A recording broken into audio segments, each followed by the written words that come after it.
खबर यूपी के जनपद फिरोजाबाद से है, जहां एफआईआर नंबर 106/26 वैभव चौहान की बेरहमी से हुई थी मारपीट। परिवार का आरोप, मारपीट में लगी अंदरूनी चोटों की वजह से वैभव की हुई मौत। सदमे में पूरा परिवार। क्या कुछ कहना था उनकी पत्नी का, आप स्वयं देखिए हमारे संवाददाता मयंक शर्मा व विशाल उपाध्याय की इस खास रिपोर्ट में।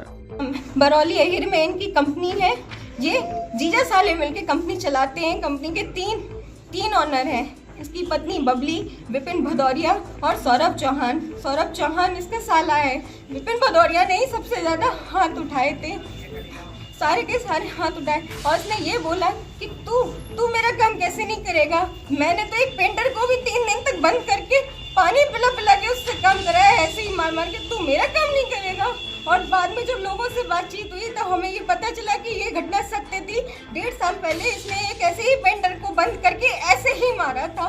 लेकिन बात ये है ना कि सच्चाई सबको पता होती है, पर सामने से कोई नहीं बोलता है। लेकिन सबने हमें बताया कि इसी नेचर का था। इसने वहाँ से इन्हें बैठाल के बाइक मंगाई साले के यहाँ से, इनसे ज़बरदस्ती कॉल करा के कि तुम वहाँ से बाइक मंगाओ। इन्होंने बाइक मंगाई। इतनी जल्दी में ये दोनों लड़के लेके आए। पीछे राम नरेश को भेजा। पुलिस की विवेचना में हमें सीसीटीवी फुटेज में भी आया है। वो लड़का पीछे टूंडला तक आया, जब तक उसने ये श्योर नहीं कर लिया कि ये किसी पुलिस चौकी या थाने में नहीं गए हैं। जैसे ही उसने टूंडला तक देखा कि ये सीधे चले जा रहे हैं, इसने जाने दिया। इन्होंने भी शीशे में देख लिया था, लेकिन हिम्मत बनाए हुए थे क्योंकि उन्हें मालूम था मैं घर वालों से झूठ बोल रहा हूँ।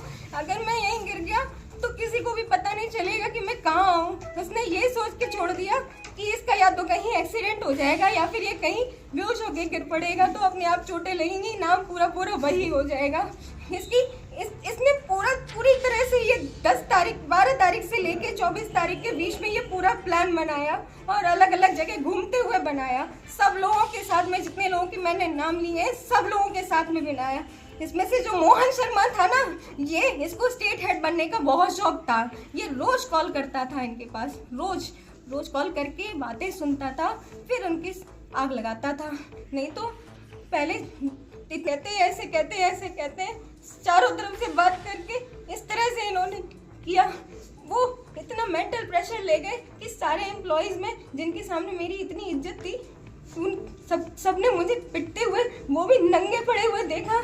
इतना मेंटल प्रेशर ले गए कि ये 3 दिन तक कुछ बोल ही नहीं पाए। इन्होंने मुझे बताया ही नहीं कि इनके साथ हुआ क्या, किसने किया।